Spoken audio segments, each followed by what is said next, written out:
Cold War did not end. It paused.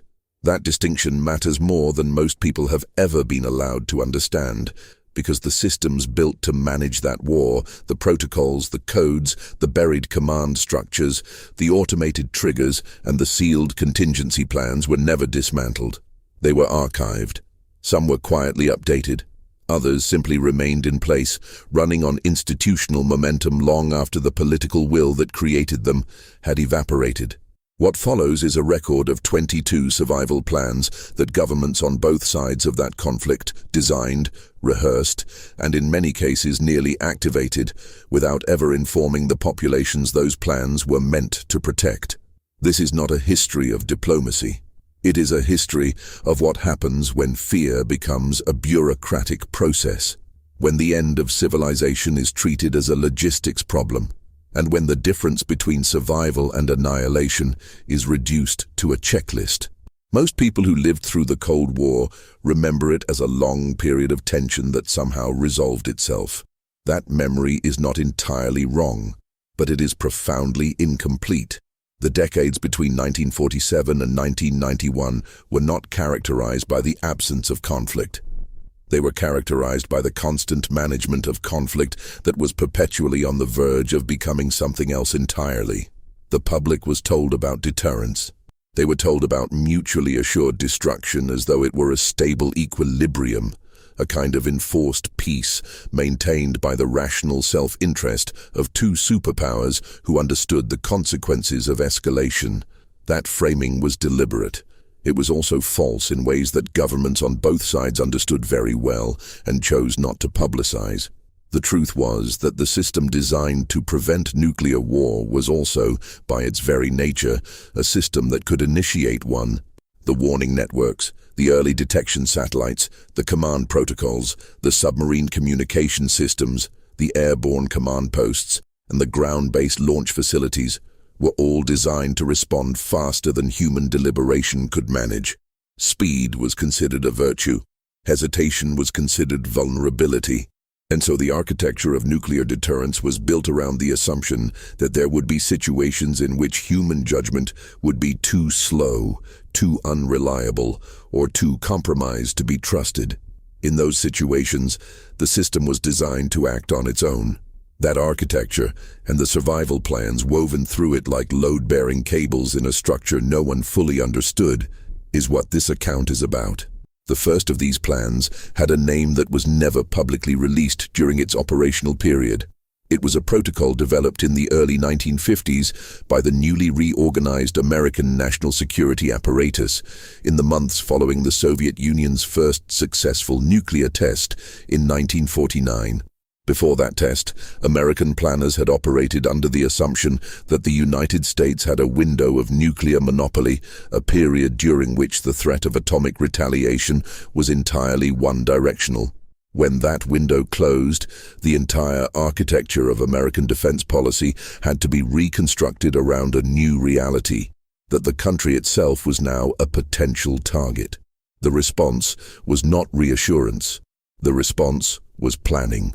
Specifically, it was the construction of a continuity of government frameworks so elaborate, so compartmentalized, and so thoroughly hidden from public view that most of the people who worked within it did not understand the full scope of what they were participating in. The plan began with the presidency. American planners understood that any Soviet first strike would almost certainly target Washington, and that the destruction of the capital would create a constitutional crisis on top of a nuclear one. The solution was to pre-designate a chain of succession that extended far beyond the constitutional line of succession, to create alternative command facilities buried deep underground, and to establish procedures by which governmental authority could be transferred to secondary and tertiary figures who had been briefed in advance and positioned at locations outside the likely target zones. This was not a secret in the broadest sense. Congress was aware that such planning existed, but the specific details, the locations, the names of designated successors, the communication protocols, and the criteria under which authority would transfer were kept classified at the highest levels. The American public was told that their government had plans.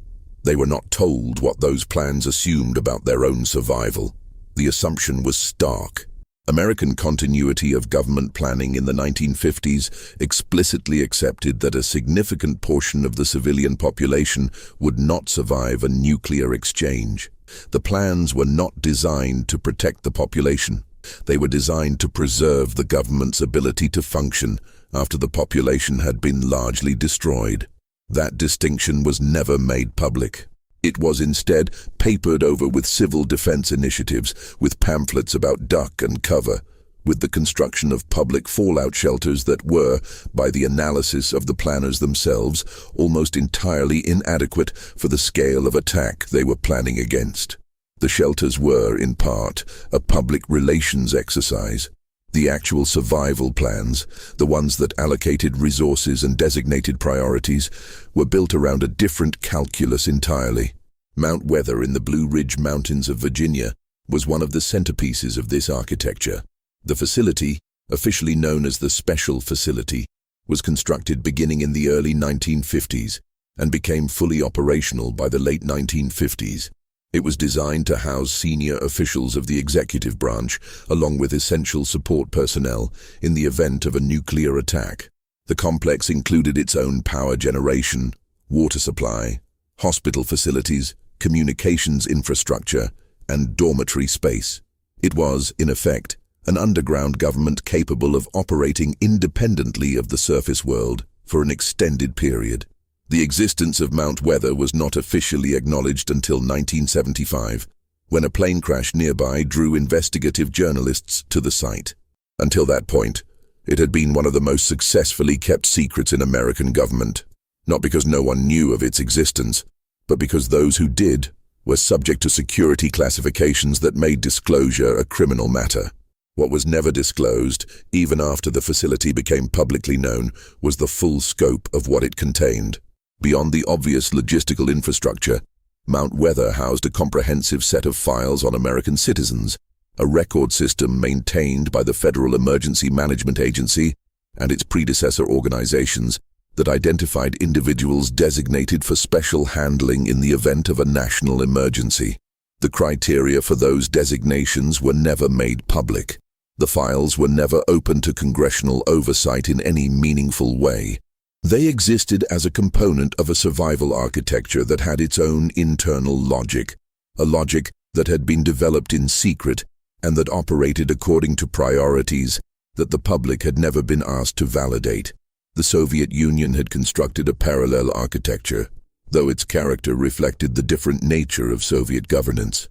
Where American continuity of government planning was largely hidden from the public through classification, Soviet planning was hidden through the simple opacity of a system in which information about state functions was not considered a matter of public entitlement in the first place. The Soviet leadership, beginning under Stalin and continuing through every subsequent administration, developed an extensive network of underground facilities designed to preserve the party leadership and the command structure of the Soviet military in the event of a nuclear exchange. These facilities were concentrated around Moscow but extended throughout the Soviet Union, connected by a network of deep underground transit systems and hardened communication lines that ran parallel to the civilian infrastructure. One of the most consequential of these facilities was the complex beneath Yamantau Mountain in the southern Ural Range, a project that American intelligence agencies began tracking seriously in the 1990s and that Russian officials have consistently refused to explain in any detail. The facility, which based on satellite imagery and construction traffic appeared to be one of the largest underground complexes ever constructed, was begun during the Soviet period and continued under Russian government investment after the Soviet collapse. American officials who raised questions about it in the context of arms control negotiations in the 1990s were given explanations that changed from one meeting to the next, cycling through claimed purposes that included mining operations, a food storage facility, and a potential presidential retreat. None of these explanations were considered credible by the intelligence community, and the true purpose of the facility has never been officially disclosed. What the construction timeline and scale strongly suggested was a continuity of government facility built to survive a nuclear exchange and to provide the Russian state with the capacity to continue functioning and potentially to continue fighting after a first strike. The existence of such a facility, if accurate, would have direct implications for arms control agreements that assumed both sides had abandoned the concept of nuclear warfighting in favor of pure deterrence. Those implications were never formally addressed. The American Nuclear War Plan, formally designated the Single Integrated Operational Plan, was developed beginning in 1960 under the direction of the Strategic Air Command. The plan was, at its most basic level, a targeting document, a specification of which Soviet and Allied targets would be struck, by which weapons, in what sequence, in the event of a nuclear exchange. But it was also much more than that.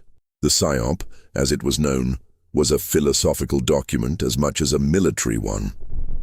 It embodied a specific theory of how nuclear war should be conducted, what victory meant in a nuclear context, and what the relationship should be between political authority and military action once hostilities began.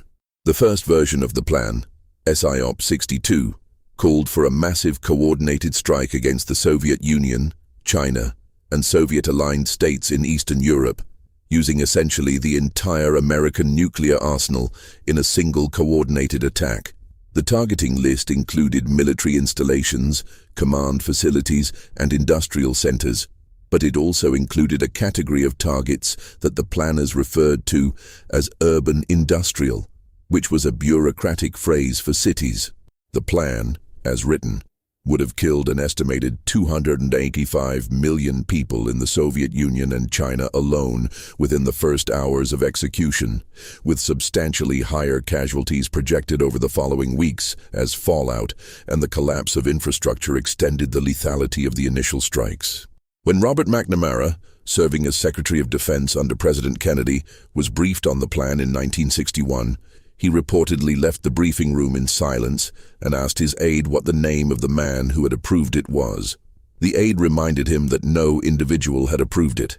It was an institutional product, the output of a planning process that had developed its own internal momentum, its own criteria of adequacy, and its own institutional champions who understood their careers as bound to its continuation and expansion.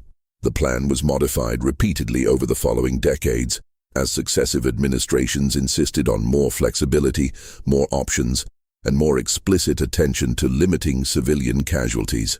But the modifications did not change the fundamental character of what the PSYOP was, which was a pre-authorized script for civilizational destruction. The modifications added options to the script. They gave the president more choices about where to begin. They did not change what the end of the script looked like. At its most restrained, the plan still involved the coordinated detonation of hundreds of nuclear weapons over a period of hours, with all of the atmospheric, ecological, and human consequences that implied. The flexibility that was added was flexibility about the opening moves. The endgame remained fixed. What made the PSYOP particularly consequential as a survival planning document was the degree to which it shaped the physical infrastructure of American military readiness. Bombers were kept on alert. Submarines were kept on patrol. Missiles were kept at varying levels of launch readiness depending on the political and intelligence situation at any given moment. All of this readiness was organized around the assumption that the PSYOP might need to be executed at any time, with minimal warning, and that the command and control systems connecting the president to the weapons had to be fast enough to beat a Soviet first strike to the punch. That requirement for speed was in direct tension with the requirement for deliberation. The planners knew this. They addressed it by building in pre-delegation authorities, by creating conditions under which lower-level commanders could authorize the use of nuclear weapons without direct presidential approval if communications with the National Command Authority had been severed. Those pre-delegation authorities were classified. They remained classified for decades. The American public, which had been told that the president's finger was on the button, was not informed that the button had been distributed. The Cuban Missile Crisis of October 1962 is generally understood as the closest the world came to nuclear war during the Cold War. That understanding is correct in broad outline but misleading in detail, because the crisis did not represent a single moment of maximum danger, but rather a sequence of events, most of them not known to the public at the time, and many of them not known until decades later, any one of which could have produced an outcome that neither Kennedy nor Khrushchev intended or desired. The standard narrative focuses on the 13 days of visible diplomatic maneuvering, the naval quarantine, the letters between the two leaders, and the eventual agreement under which the Soviet missiles were removed from Cuba in exchange for an American commitment not to invade the island and a secret agreement to remove American missiles from Turkey. That narrative is accurate as far as it goes. What it omits are the incidents at the margins of the crisis, the near accidents that were not the product of deliberate decision-making by either side, but of the ordinary friction of military operations conducted at high alert, in close proximity to an adversary that was also operating at high alert. On October 27, 1962, the single most dangerous day of the crisis, at least 4 separate incidents occurred that could independently have triggered a nuclear exchange. A U-2 reconnaissance aircraft, its navigation systems disrupted by the aurora borealis during a routine sampling mission over the Arctic, drifted into Soviet airspace over the Chukotka Peninsula. Soviet interceptors scrambled to meet it. American F-102 fighters, armed with nuclear-tipped air-to-air missiles, scrambled from Alaska to provide cover for the U-2's return. The aircraft eventually exited Soviet airspace without being shot down. But for a period of time, nuclear-armed aircraft from both sides were operating in close proximity over Soviet territory in an unplanned and uncoordinated encounter. Neither government had any awareness that this was happening while it was happening. On the same day, a Soviet submarine designated B-59 was operating near the American naval quarantine line in the Atlantic. The submarine had been out of contact with Moscow for several days, due to American anti-submarine operations that included the use of practice depth charges designed to force the submarine to surface and identify itself. The crew of the B-59 did not know these were practice charges. They believed they might be under attack. The submarine carried a nuclear torpedo with a yield of approximately 10 kilotons. Under Soviet naval doctrine at the time, the commander of a submarine that had lost contact with higher authority and believed it was under attack had certain pre-delegated authorities regarding the use of that weapon. 3 officers aboard the B-59 were required to authorize the launch. The commander, Valentin Savitsky, and the political officer, Ivan Maslenikov, both gave their authorization. The 3rd officer required, Vasily Arkhipov, who happened to be the flotilla commander and was present aboard the vessel, refused. Arkhipov argued that the depth charge patterns were not consistent with a genuine attack and insisted that the submarine surface and re-establish contact with Moscow before any weapons were used. After a prolonged and reportedly heated confrontation, Savitsky agreed. The submarine surfaced. The torpedo was not fired.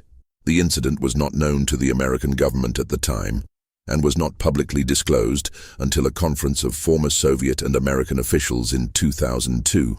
On the same day, a U-2 operated by the Air Force was shot down over Cuba by a Soviet surface-to-air missile, killing the pilot, Major Rudolf Anderson. The authorization to fire had been given by Soviet commanders in Cuba without reference to Moscow, in apparent violation of instructions from Khrushchev, who had ordered that no American aircraft be engaged without his explicit approval. Kennedy, who had previously told his advisors that the shooting down of an American aircraft would require a military response, chose not to respond. It was a decision made under enormous pressure, against the advice of several of his military advisors, and it was the correct decision. But it was also a decision that required Kennedy to override the logic of deterrence, to choose restraint at a moment when the institutional momentum of the system he commanded was pushing toward escalation. These incidents, taken together, illustrate a pattern that would recur throughout the Cold War. The gap between the controlled, rational model of deterrence that governments presented to their publics and the chaotic, accident-prone reality of military systems operating at high alert under conditions of strategic tension. The survival plans built into those systems were designed for the rational model. They had no adequate answer for the chaotic reality. The American Nuclear Alert System, known as DEFCON, for Defense Readiness Condition, was publicly acknowledged as a general framework, but the specific criteria for movement between alert levels, the actions required at each level, and the weapons states associated with each condition were classified. DEFCON 5 represented normal peacetime readiness. DEFCON 1 represented maximum readiness, with forces prepared for immediate action. Between those poles were intermediate conditions, each associated with specific force postures, communication protocols, and pre-authorized actions. The transitions between levels were not purely presidential decisions. They involved complex interactions between the National Military Command Center, the service chiefs, the combatant commanders, and the automated systems that monitored force readiness across the military.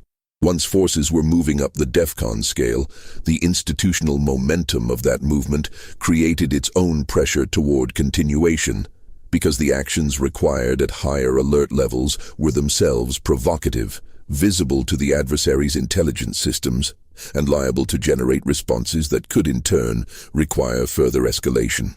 During the Yom Kippur War of October 1973, Henry Kissinger, serving simultaneously as National Security Advisor and Secretary of State under a president who was politically debilitated by the Watergate scandal, authorized the movement of American forces to DEFCON 3.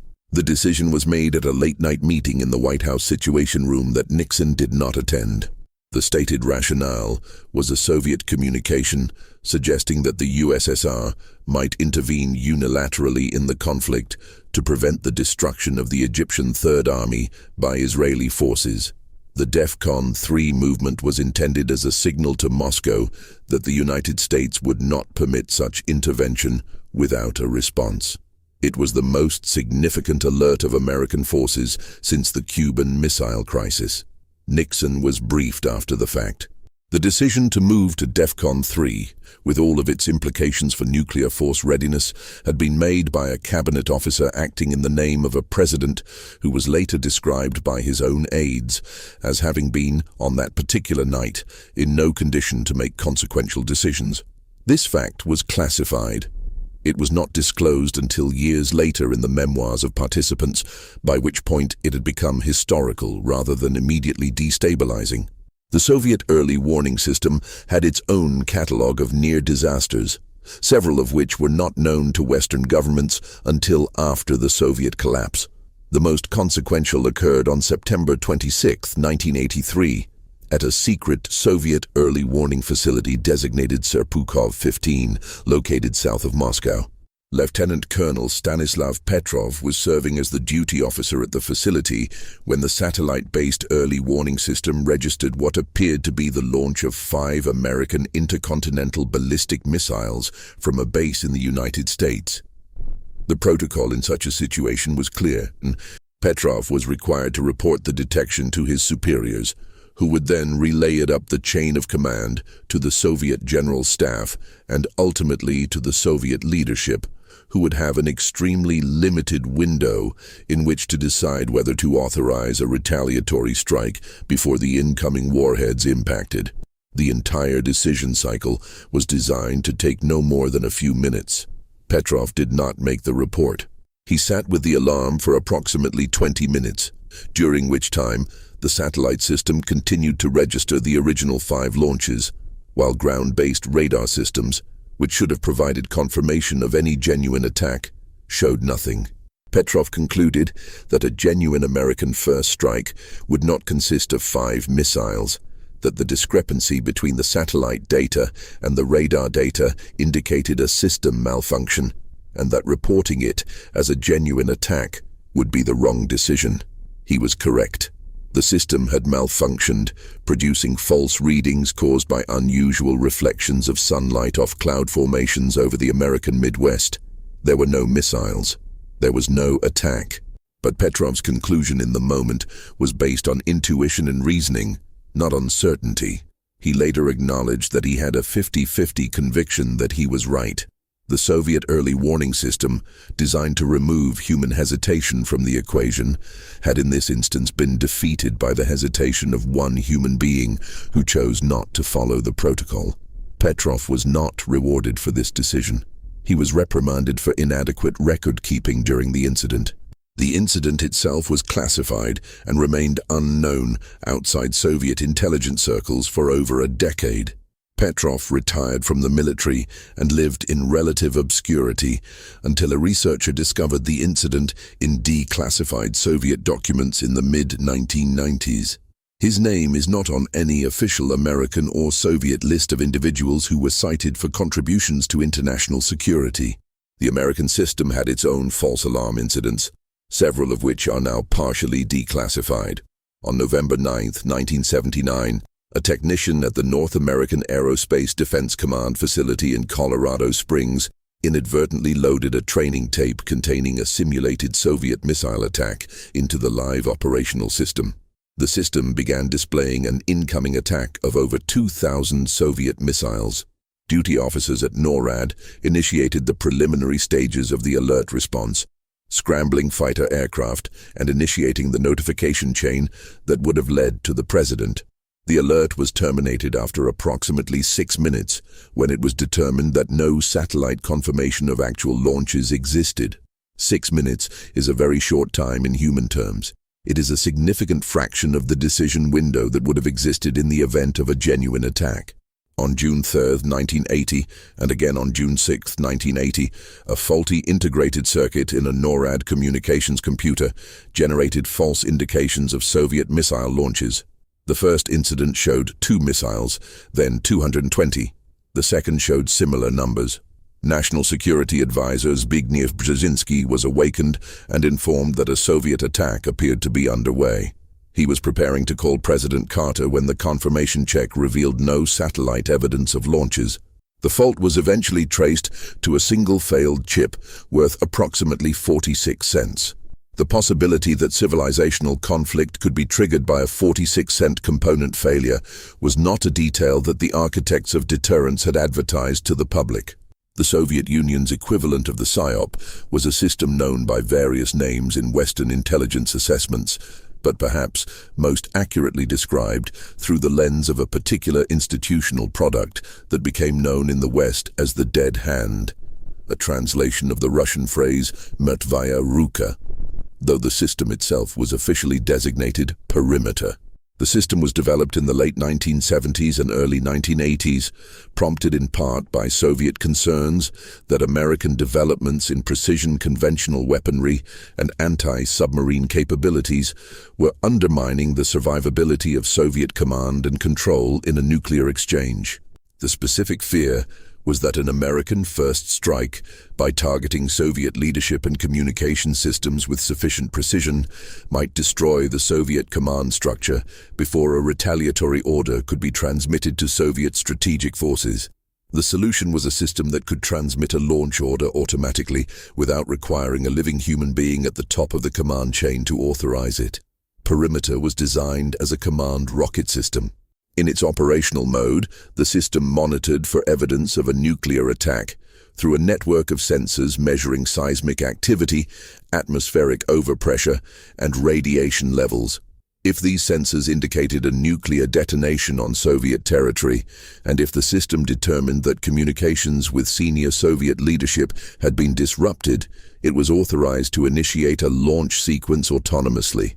The launch command would be transmitted via a series of command rockets that would broadcast the order to Soviet strategic forces over a wide geographic area, enabling weapons to launch even if their normal communication lines had been destroyed.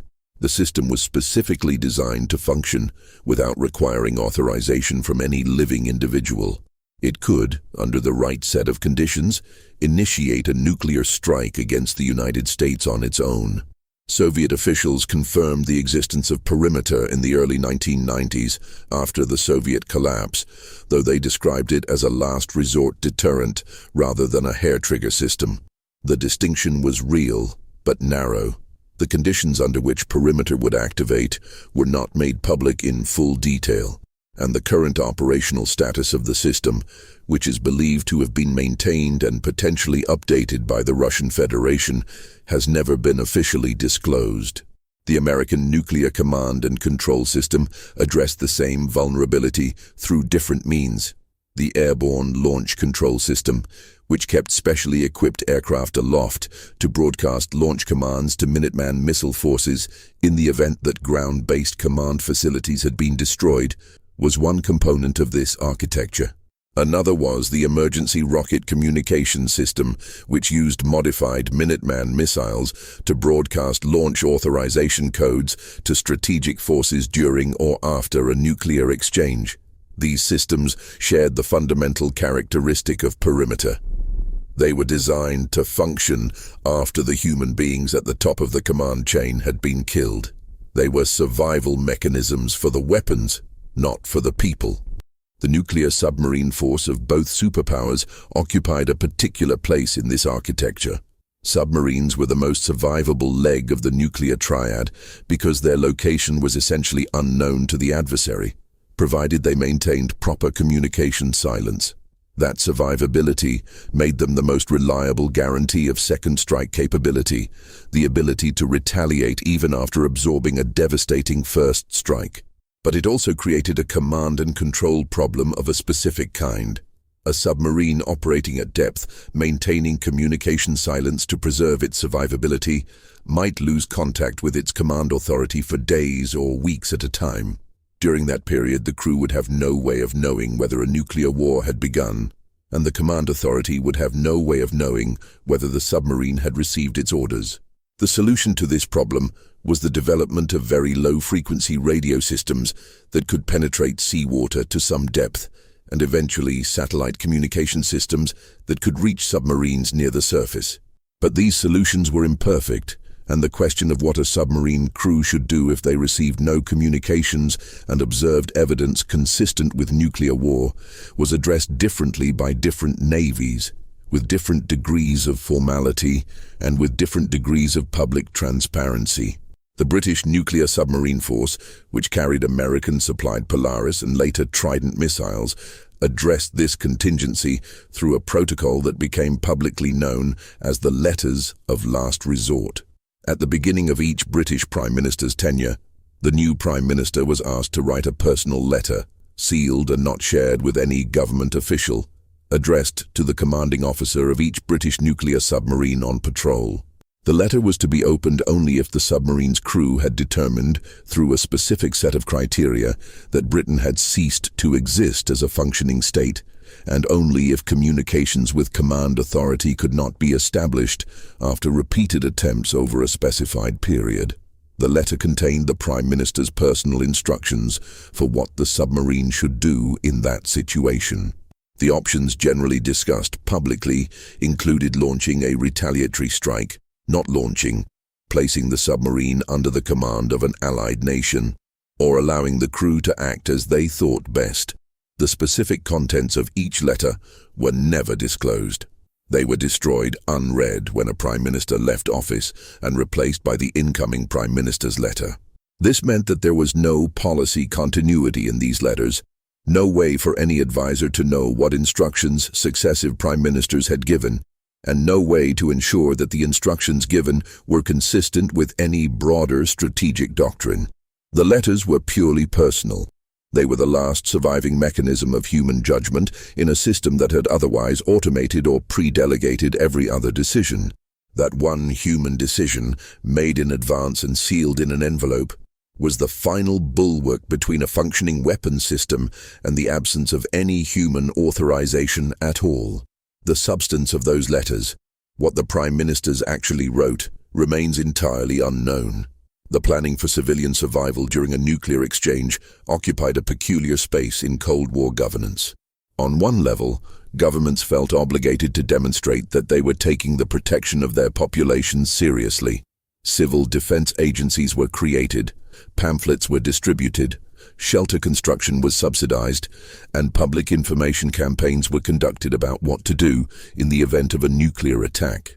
On another level, the planners who were most deeply informed about the actual scale and character of a potential nuclear exchange understood that most of these measures were inadequate to a degree that bordered on theater.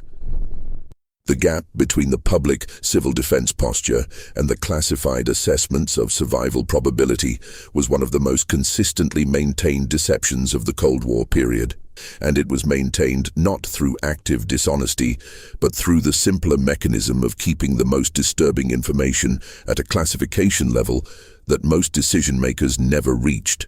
The Federal Civil Defense Administration in the United States and its successors operated publicly on the assumption that a significant fraction of the American population could survive a nuclear attack through a combination of shelter, evacuation, and post-attack emergency management.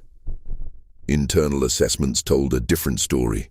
Studies conducted by the RAND Corporation, the Institute for Defense Analyses, and various government agencies in the 1950s and 1960s consistently found that given the scale of the Soviet nuclear arsenal and the vulnerability of American population centers, a Soviet first strike aimed at a combination of military and economic targets would kill between 50 and 100 million Americans in the first hours, with substantially higher casualties to follow. These assessments were classified. The civil defense programs that were publicly promoted were explicitly designed around scenarios that the planners knew were not representative of the most likely attack profiles. They were designed for smaller attacks, or for attacks that gave warning, or for attacks that did not include the major metropolitan areas. They were designed, in effect, to give the public something to do, not to give the public a realistic chance of survival.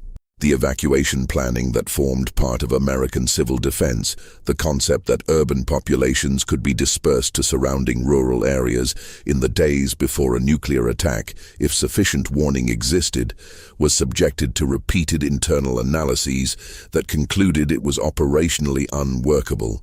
The road networks could not handle the volume. The rural areas did not have the capacity to absorb the populations. The warning time required for an orderly evacuation was not consistent with the warning time that could reasonably be expected. These conclusions were classified. The evacuation plans continued to be publicly promoted. The Soviet approach to civil defense was in some respects more honest about its assumptions, though not in a way that was visible to Soviet citizens. Soviet civil defense planning, which was administered through a large bureaucratic apparatus and reflected in actual construction programs for civilian shelters in major cities, was premised on the assumption that a nuclear war was survivable if proper preparations were made. Soviet civil defense manuals were widely distributed and contained genuinely useful guidance for surviving lower-yield detonations at distances from ground zero. But the Soviet military planners who had actually modeled the likely scale of an American nuclear strike and who understood what the American PSYOP called for, knew that the civil defense program could not meaningfully mitigate the effects of the attack that was being planned against them. The shelters would protect a fraction of the urban population against a fraction of the effects of a nuclear detonation. Against a coordinated strike of several hundred weapons against Soviet cities, the shelters were a meaningful gesture and not much more. The planners knew this. The public was not told. The concept of nuclear winter, the theory that the smoke and dust from nuclear detonations and the fires they ignited would block sufficient sunlight to cause a global agricultural collapse lasting 1 to several years, was not publicly articulated until 1983. When a team of American scientists, including Carl Sagan, published their analysis in the journal Science. The analysis had been preceded by classified studies that reached similar conclusions, and the implications were, if accurate, devastating to any concept of nuclear warfighting. A large-scale nuclear exchange would not simply kill the populations of the countries directly targeted.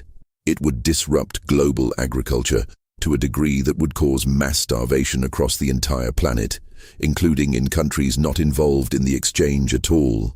The nuclear winter hypothesis was disputed, and the scientific debate about its magnitude and duration continued for decades. But the core finding, that a large nuclear exchange would have global ecological consequences far beyond the immediate blast zones, was broadly accepted within the scientific community. The implications for Cold War survival planning were direct. If nuclear winter was real, then the underground facilities, the food stocks, the hardened command centers, all of the survival infrastructure built to allow governments to function after a nuclear exchange, were predicated on a false assumption. They assumed that the surface world would eventually be recoverable, that the period of underground survival would be measured in weeks or months, and that emergence after that period would be possible. Nuclear winter, in its more severe projections, suggested a period of surface uninhabitability measured in years. No continuity of government facility was designed for that. No food stocks were that deep. The survival plans, in other words, may have been designed for a world that would not exist after the event they were designed to respond to.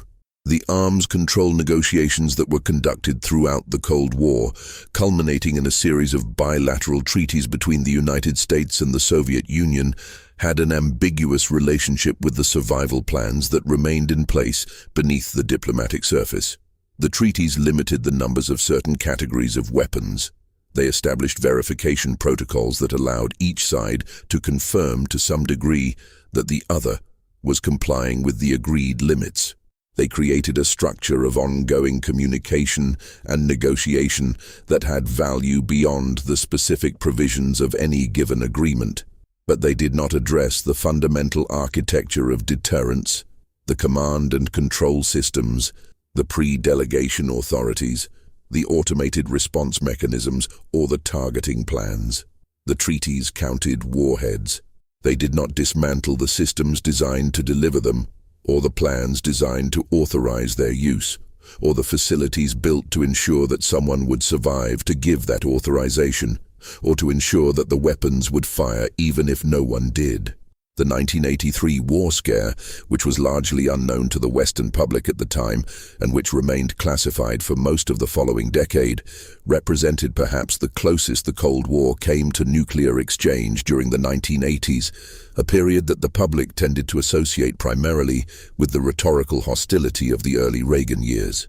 The war scare was centered on a NATO exercise called Able Archer 83, conducted in November of that year, which simulated a coordinated conventional and nuclear war scenario in Europe from its conventional beginning through a sequence of escalatory steps to a nuclear release.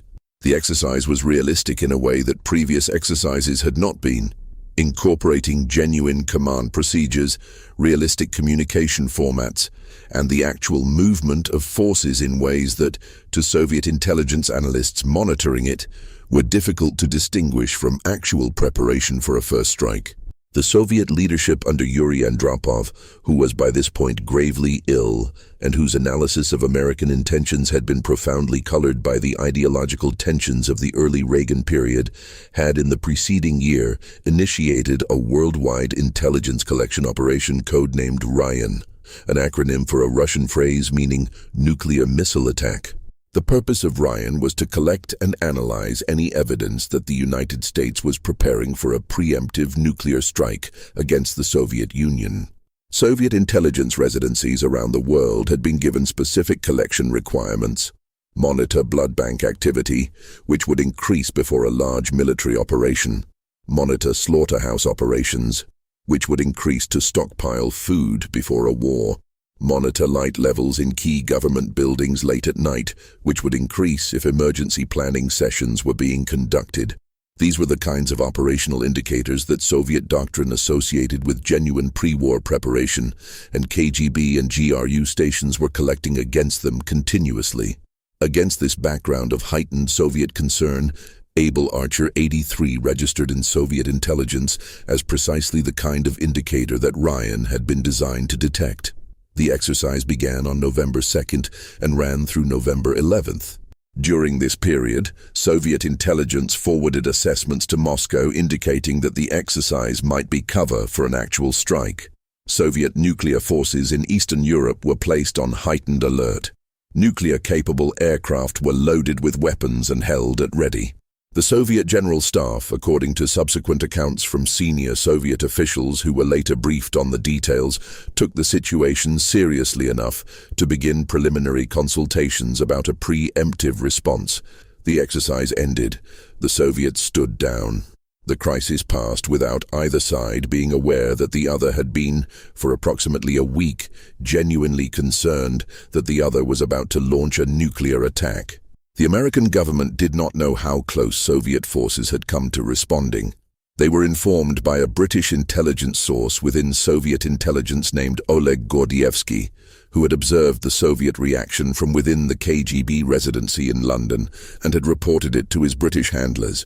Gordievsky's reporting reached the Reagan administration in early 1984 and is believed by some historians to have contributed to a genuine shift in Reagan's rhetorical approach to the Soviet Union in his second term, a shift toward more conciliatory language, and eventually toward the arms reduction negotiations that produced the Intermediate-Range Nuclear Forces Treaty in 1987. The public never knew that a NATO training exercise had nearly been interpreted as the opening move of World War III. The submarine operations of both superpowers during the Cold War generated a continuous stream of incidents that were classified at the time and that have only been partially declassified in the decades since. American and Soviet submarines regularly operated in close proximity, trailing each other through the world's oceans, each monitoring the other's movements and capabilities and occasionally making mistakes that resulted in collisions. Submarine collisions occurred more frequently than the public knew, and each one generated immediate concern at the highest levels of the respective navies about whether the incident would escalate into something else. A Soviet submarine that had been shadowing an American submarine and suddenly increased speed might be interpreted by American commanders as preparation for an attack. An American submarine that abruptly changed depth might alert Soviet commanders that their trailing had been detected and prompt a response. The margins were narrow, and the consequences of miscalculation were significant. In 1968, a Soviet Gulf-class submarine designated K-129 sank in the Pacific Ocean under circumstances that remain partially classified. The loss of K-129, which was carrying nuclear-armed ballistic missiles, prompted both a Soviet search and rescue operation and a highly classified American intelligence operation to locate and, if possible, recover the submarine's cryptographic materials and nuclear warheads. The American operation eventually succeeded in partially raising the submarine using a specially constructed vessel designated the Glomar Explorer, which was ostensibly a commercial deep-sea mining ship. The recovery operation was kept secret from the American public until a 1975 press leak made it impossible to continue the cover. The materials recovered from K-129 were never publicly identified. The Soviet government was not informed that the operation had taken place until well after the fact.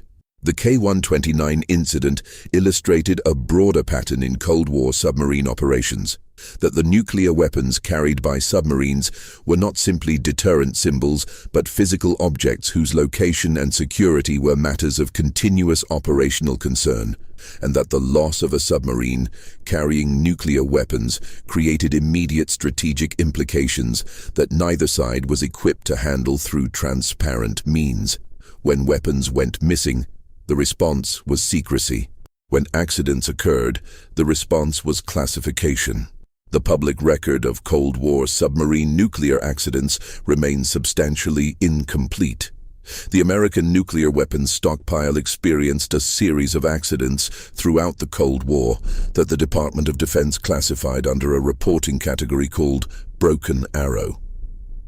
A broken arrow was defined as an accident involving a nuclear weapon that did not result in a nuclear detonation, but that involved some combination of fire, explosion, contamination, or loss of the weapon itself.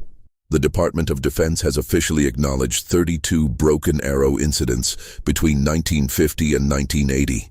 Independent researchers and historians have identified a substantially larger number of incidents that appear to meet the criteria but were not included in the official list.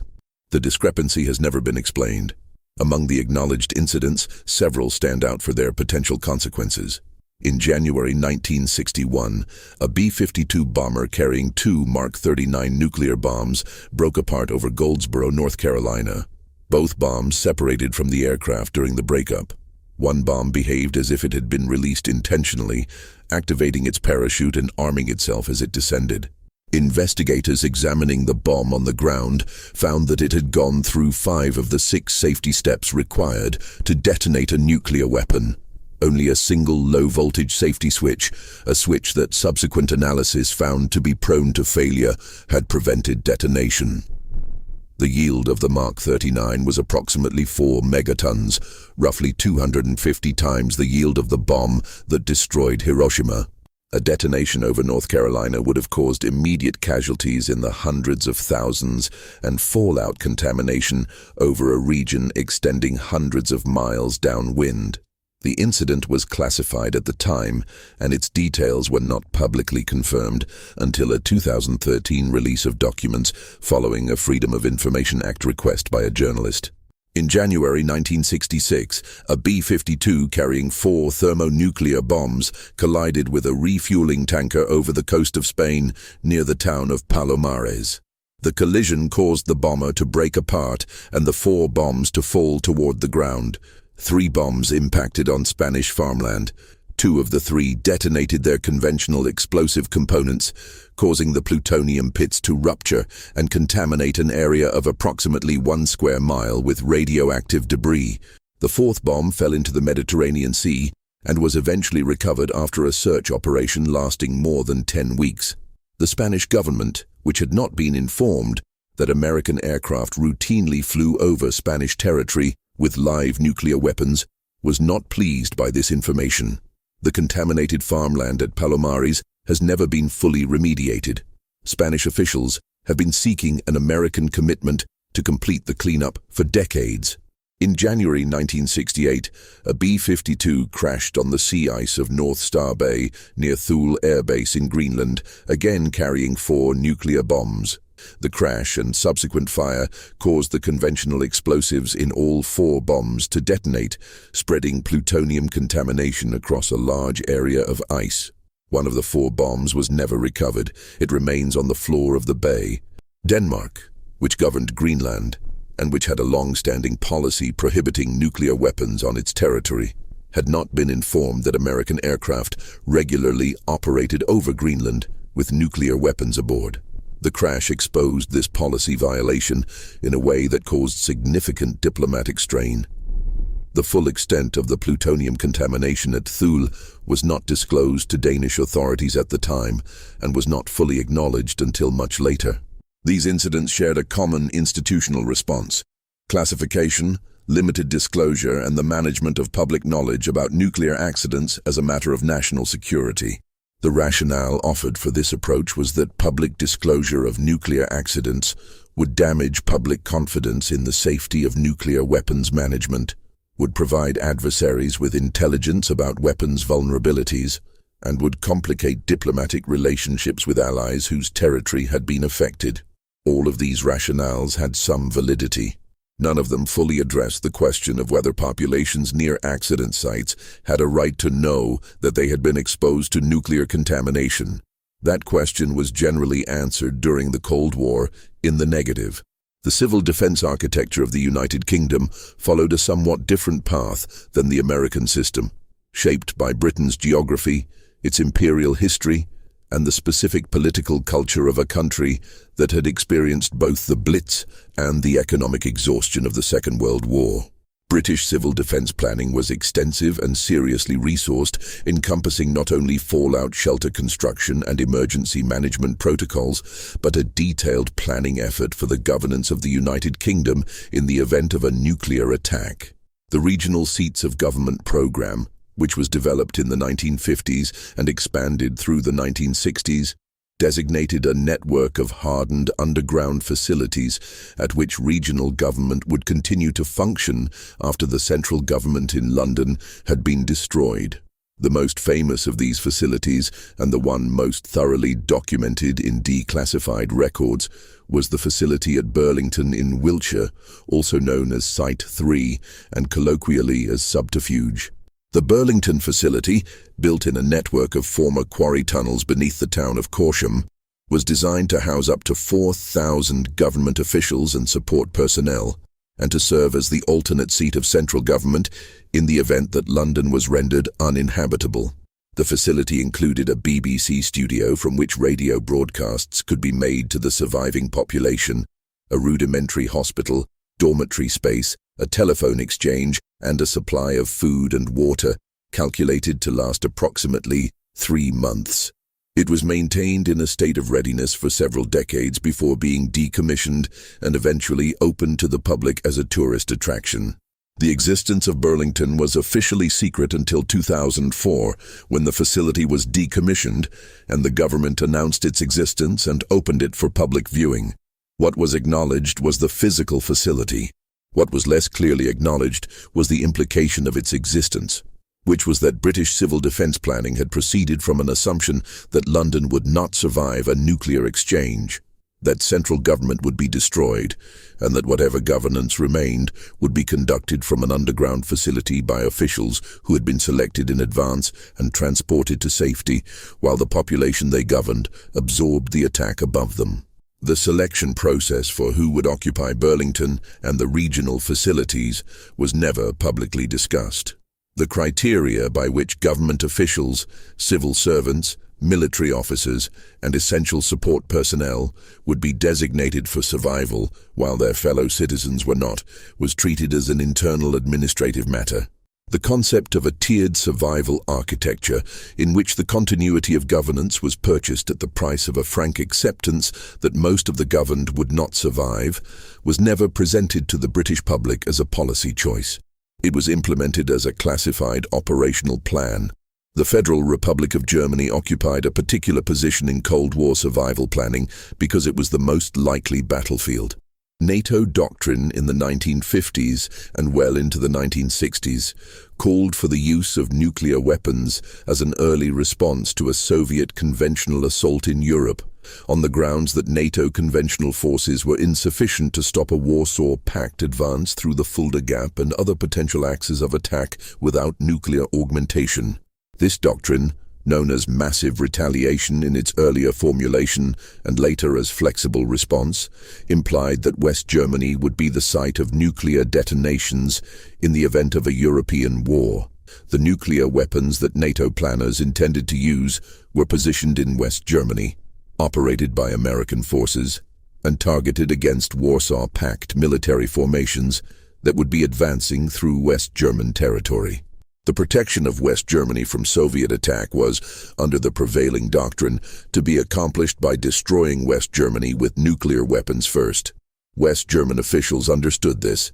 The conversations they had with American counterparts about it were among the most constrained and careful in the entire history of the alliance. The German government could not publicly acknowledge that their survival as a state depended on a defense plan that would destroy the country it was defending. The alternative, accepting Soviet dominance of Western Europe, was considered worse. And so the doctrine was maintained, the weapons were positioned, and the West German public was told about deterrence in the same general terms as everyone else, without being told specifically what deterrence meant in terms of their own territory's place in the targeting calculus. The nuclear artillery shells, the short-range nuclear missiles, and the nuclear air-dropped bombs that were pre-positioned in West Germany during the Cold War were designed for battlefield use against Soviet and Warsaw Pact forces at relatively short ranges. Their use would have created contamination in the areas through which the weapons detonated, which were the same areas in which the West German civilian population lived.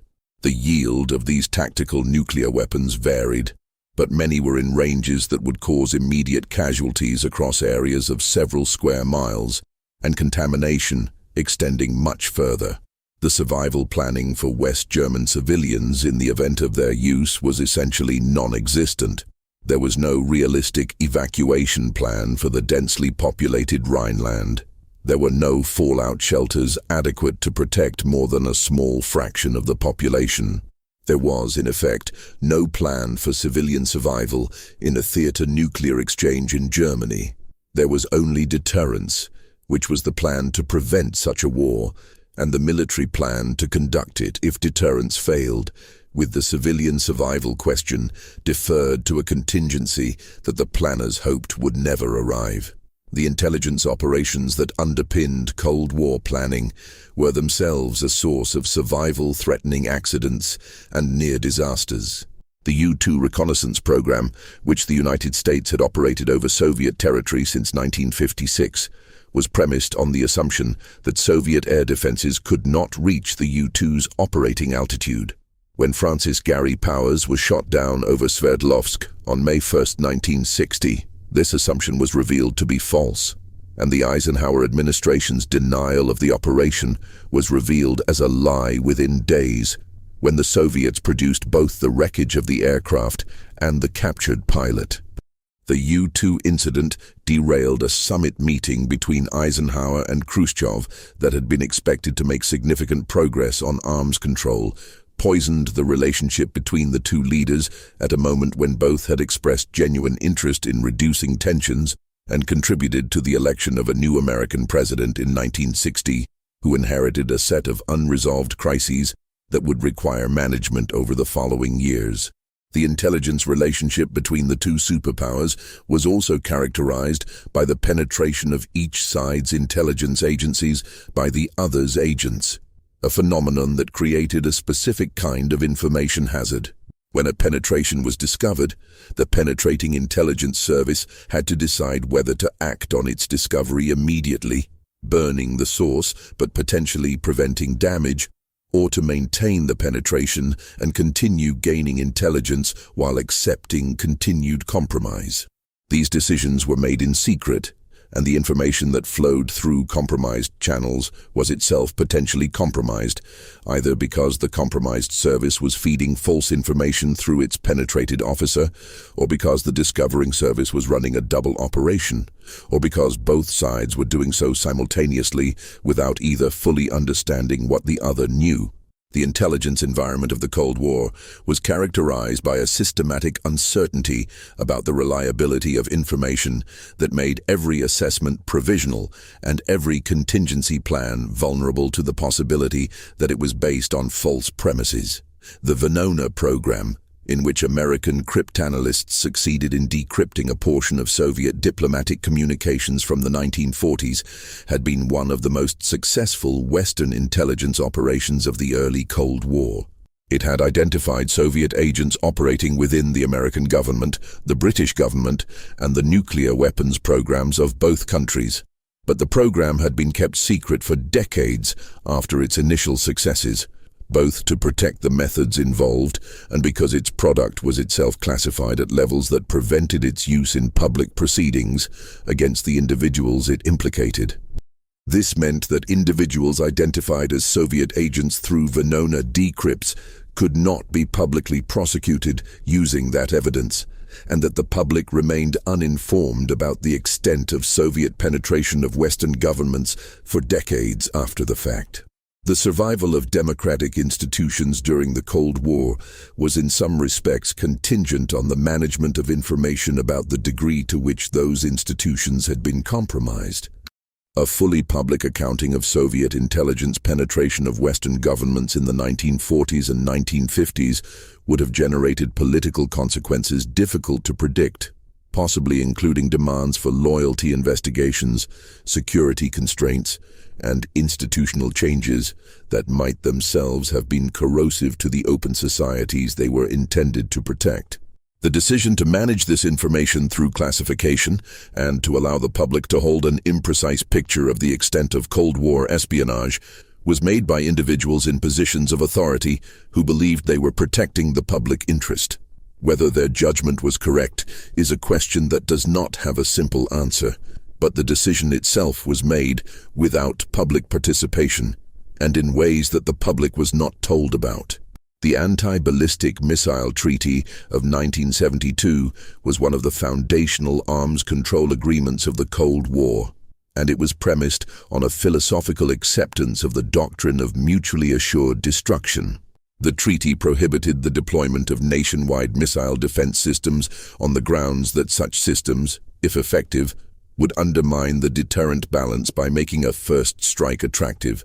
If one side could intercept the other's retaliatory missiles, a first strike that destroyed enough of the adversary's forces might leave the remainder vulnerable to interception, potentially enabling a first striker to escape meaningful retaliation. The logic was sound. The treaty was signed. Both sides agreed that protecting their populations from nuclear attack was a strategic liability rather than a moral obligation, because the mutual vulnerability was the foundation of deterrence. This agreement was never explained to the public in terms of its actual philosophical content. The public was not told that their government had agreed, as a matter of deliberate policy, not to protect them from nuclear attack. The strategic logic that made population vulnerability a stabilizing factor was a sophisticated argument that required a particular framework of assumptions about rational deterrence to be convincing. It was an argument made by analysts and officials who understood nuclear strategy at a level of detail that the public was never invited to share. The treaty was presented as an arms control success, which in its own terms it was. The underlying proposition that the American government had chosen to leave its population exposed to nuclear attack in order to maintain deterrent stability was not an element of public communication. The civil defense programs that continued to operate in parallel with this policy maintained a public posture of population protection that was, given the ABM Treaty's logic, somewhat difficult to square. The government continued to distribute pamphlets about fallout shelter, continued to maintain a civil defense bureaucracy, and continued to fund research into emergency management. These programs operated on the implicit assumption that a population protection approach remained viable. The strategic planners who had accepted population vulnerability as a deliberate policy choice operated in a different institutional compartment and did not, in general, communicate with the civil defense community about the tension between their respective assumptions. The neutron bomb, or enhanced radiation weapon, was developed and briefly considered for deployment in the late 1970s as a tactical nuclear weapon designed to maximize lethal radiation while minimizing blast damage. The rationale was that such a weapon would kill the crew of Soviet tanks in the Fulda Gap more efficiently than conventional nuclear weapons, while doing less damage to West German buildings and infrastructure. The weapon was publicly revealed in 1977 and generated an enormous political controversy, both in the United States and among European allies, because its design made its purpose explicit in a way that conventional nuclear weapons' purposes were not. A weapon designed to kill people while preserving property made the human cost of nuclear war unusually visible. The Carter administration ultimately decided not to deploy it, though the decision was made under intense political pressure and was handled in a way that damaged American relationships with several European allies who had been asked to publicly support the deployment before the decision was reversed. The neutron bomb controversy was unusual in the Cold War context, precisely because it made visible a set of choices that were ordinarily kept implicit. Most nuclear weapons decisions were made within a classified framework that presented them as technical and strategic matters, not moral ones. The neutron bomb, by virtue of its explicit design rationale, forced a public debate about whether nuclear weapons were instruments of population killing or instruments of deterrence. That debate was never fully resolved, and the weapon was eventually returned to a classified development status where the controversy could be managed. The nuclear weapons stationed in South Korea following the Korean War represented a particularly complex element of American nuclear strategy in Asia. The weapons were positioned to deter a North Korean or Chinese conventional assault on South Korea, and their presence was publicly acknowledged in general terms. The specific numbers, types, and locations were classified. The protocols for their use were classified. The degree to which South Korean officials had been briefed on those protocols was itself a matter that was managed with care, because full transparency with South Korean allies about the conditions under which American nuclear weapons would or would not be used would have reduced American flexibility in ways that American planners considered strategically undesirable. The weapons were eventually withdrawn from South Korea in 1991, under a presidential nuclear initiative announced by the first Bush administration. The withdrawal was a genuine arms control measure, undertaken in the context of the emerging post-Cold War security environment. But the withdrawal also took place against the background of growing intelligence about North Korean nuclear weapons development, a development that the withdrawal was in part intended to influence. North Korea continued its nuclear program regardless. The withdrawal of American tactical nuclear weapons from South Korea removed one element of the regional nuclear architecture without resolving the underlying strategic dynamics that had generated the deployment in the first place. The planning for nuclear war in space and the protection of space-based assets that had become essential to military operations represented a survival planning challenge of a particular kind. American military communications, navigation, and intelligence collection had become increasingly dependent on satellite systems over the course of the Cold War, and those systems were potentially vulnerable to anti-satellite weapons that both superpowers had developed and tested. An attack on American satellites at the outset of a conventional or nuclear conflict could severely degrade the command and control systems that American military doctrine depended on, potentially affecting the ability to execute a controlled nuclear response as opposed to a purely automated one. This vulnerability was classified, and the full extent of American dependence on space-based systems and the implications of their potential loss was not publicly discussed. The Soviet anti-satellite program, known in Western intelligence assessments by various designations, had been tested repeatedly from the 1970s onward, and its operational capabilities were a matter of classified analysis and concern. American anti-satellite capabilities were developed in parallel. The specific protocols for what American military commanders would do if they determined that satellite systems were being attacked, and whether such an attack would be treated as an act of war warranting nuclear response, were among the most carefully classified elements of American defense policy, because the answer to that question had direct implications for the stability of deterrence. The command and control systems for nuclear weapons were also vulnerable to a specific kind of attack that became more prominent in planning as computing systems became more central to military operations. The possibility that the software controlling nuclear weapon systems could be compromised, either through direct attack or through the introduction of malicious code during the development or maintenance of those systems. This vulnerability was recognized by planners, and considerable effort was devoted to securing weapon systems against compromise. But the complexity of modern software systems and the increasing integration of commercial components into military systems over the course of the Cold War and afterward created vulnerabilities that were difficult to fully characterize. The possibility that nuclear weapons command and control systems might themselves be compromised by adversary intelligence operations was a concern that was addressed through classification and restricted access rather than through public disclosure. The accident involving the Soviet nuclear-powered cruise missile submarine K-2-19 in October 1986, in which a ballistic missile fuel leak led to a fire and explosion that eventually sank the vessel in the Atlantic Ocean, illustrated the degree to which the routine operation of nuclear weapon systems during the Cold War generated risks that were not fully understood by the populations in whose proximity those operations were conducted. The submarine sank with its nuclear-armed missiles and its nuclear reactors in water approximately 18,000 feet deep northeast of Bermuda.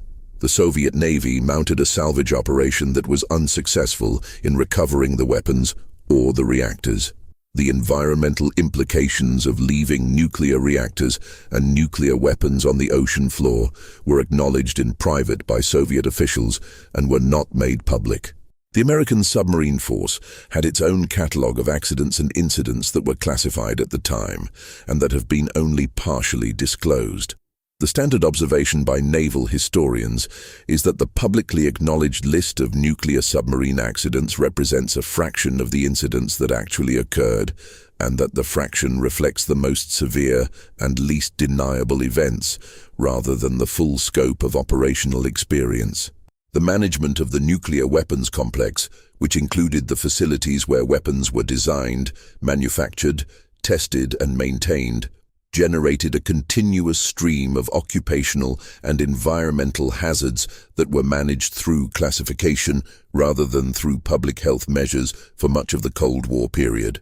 Workers at facilities like Rocky Flats in Colorado, Hanford in Washington State, Savannah River in South Carolina, and Oak Ridge in Tennessee were exposed to radioactive contamination at levels that were known to facility managers and that were classified as matters of national security.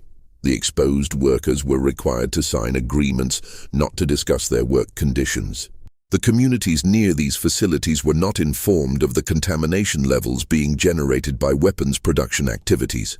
The Rocky Flats facility, which manufactured plutonium pits for nuclear warheads, had experienced at least 2 fires in the 1950s and 1960s that released radioactive contamination into the Denver metropolitan area. The extent of this contamination was studied internally and classified. The public was not informed. The facility continued to operate. The cleanup of Rocky Flats, after its eventual closure in 1989, was a multi-billion-dollar operation that took over a decade to complete. The full extent of contamination in the surrounding communities has been disputed in litigation that continues to the present. The Hanford site in Washington State, which produced plutonium for the nuclear weapons program from the 1940s onward, generated the largest volume of radioactive waste of any facility in the American nuclear complex, and the management of that waste was characterized throughout the Cold War by a combination of inadequate technology, insufficient funding, and institutional pressure to prioritize weapons production over waste management. The underground tanks at Hanford, some of which date to the 1940s, have been leaking radioactive waste into the surrounding soil and toward the Columbia River for decades. The full extent of the contamination and the timeline for its remediation remain matters of active dispute and concern. The Soviet nuclear complex had an even more extensive record of contamination and accidents, shaped by the greater resource constraints, the more intense secrecy, and the more direct subordination of safety to production goals that characterized Soviet weapons manufacturing.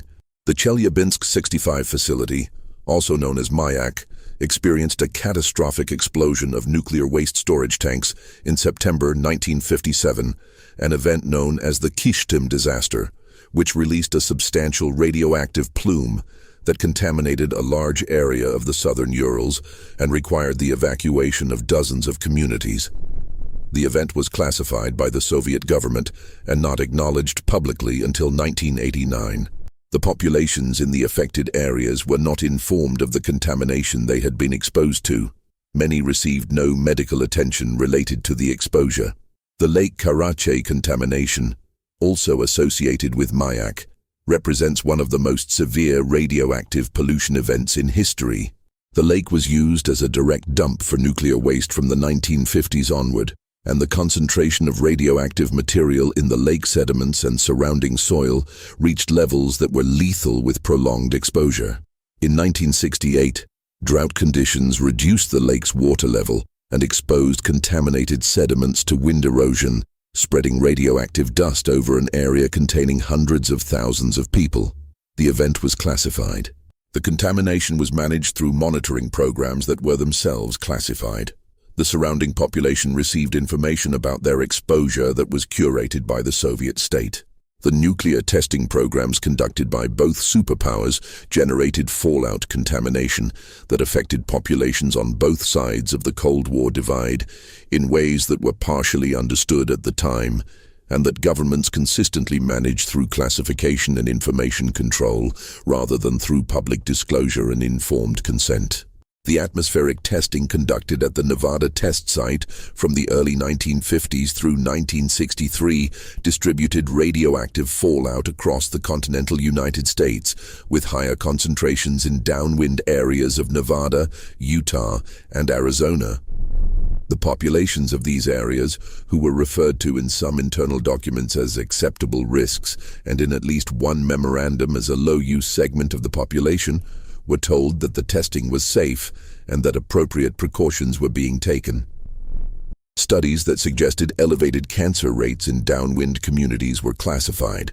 The test site workers, the soldiers who observed nuclear tests from deliberately positioned trenches, and the civilians who lived in communities downwind of the Nevada site were part of a population exposure experiment that was never fully acknowledged until decades after the fact. The Radiation Exposure Compensation Act, passed in 1990, acknowledged the federal government's responsibility to individuals who had been harmed by nuclear testing and weapons production, and provided limited compensation to affected individuals and their families. The act was a partial acknowledgement of what had been done, made possible by the fact that the Cold War context in which it had been done was ending. The Soviet nuclear testing program, conducted primarily at Semipalatinsk in Kazakhstan, generated even larger contamination effects over a longer period and with even less public disclosure. The populations of communities near the Semipalatinsk test site were subjected to fallout from hundreds of nuclear tests over several decades, with elevated rates of cancer, birth defects, and immune system disorders that were documented in classified medical studies and that were not publicly acknowledged until after the Soviet collapse. The scale of the harm inflicted on the populations of Kazakhstan by the Soviet nuclear testing program represents one of the most substantial public health disasters associated with Cold War military activities, and it received almost no public attention in either the Soviet Union or the West until the 1990s. The biological weapons programs maintained by both superpowers during the Cold War represented a category of survival planning challenge that was, in some respects, even more difficult to manage than the nuclear one, because the potential for accidents involving biological agents was less well understood and the containment protocols were less thoroughly tested.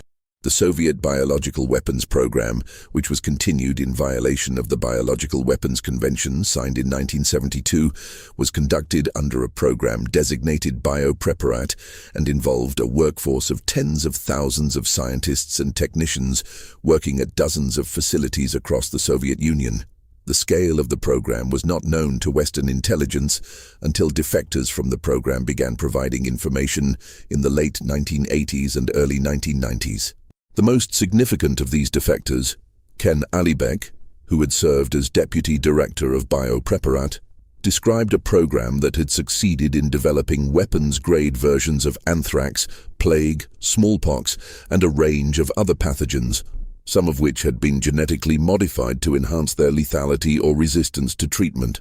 The Sverdlovsk anthrax incident of 1979, in which an accidental release of anthrax spores from a Soviet biological weapons facility caused an outbreak that killed an officially unknown number of people in the surrounding city, was denied by Soviet authorities for over a decade.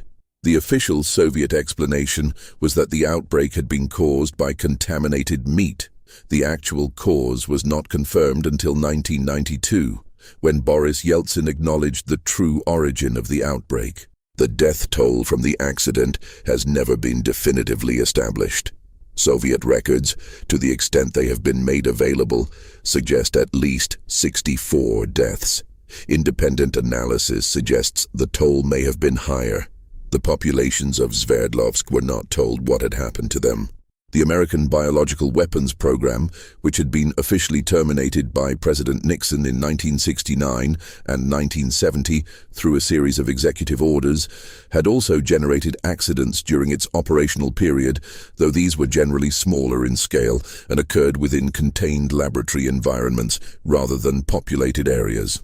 The termination of the American program was genuine and was followed by destruction of the weapons stockpile under international supervision, though the process of destruction itself involved handling large quantities of dangerous pathogens in ways that required careful management. The decision to terminate the program was made in part because Nixon and his advisors considered biological weapons strategically unreliable and difficult to control, and in part because of broader arms control considerations. It was not made because of public pressure or democratic deliberation. The public was not meaningfully informed about the extent of the program being terminated. The transition from the Cold War to its aftermath was managed as a controlled disengagement rather than a genuine resolution.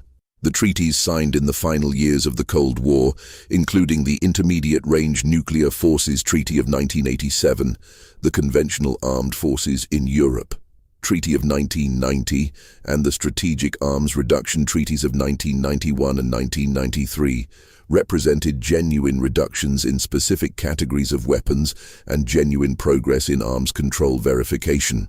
But they did not dismantle the command structures, the contingency plans, the intelligence collection operations, or the institutional cultures that had sustained the Cold War. They adjusted the numbers.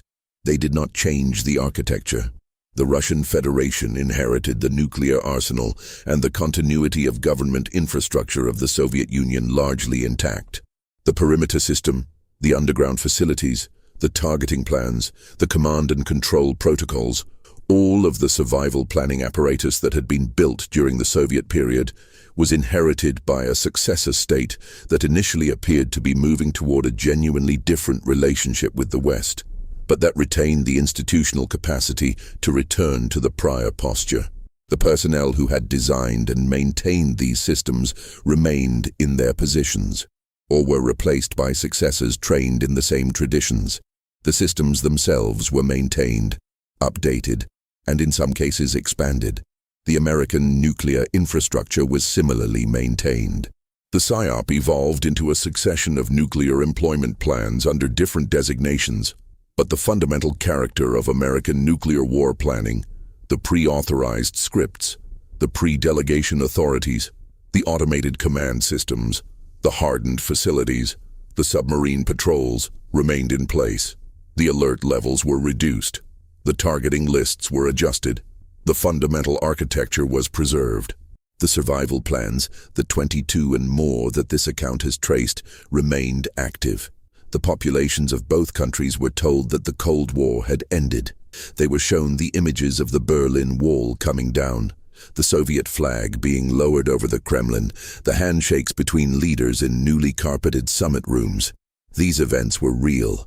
The political system that had organized the Cold War had genuinely changed. But the physical infrastructure of the Cold War, the weapons, the facilities, the plans, the institutional knowledge, the survival architectures built around the assumption that civilization might end at any moment, continued to exist. In some cases, it continued to be maintained at levels of readiness that assumed the conflict had not ended, but merely paused. The survival plans were never officially cancelled. Some were archived.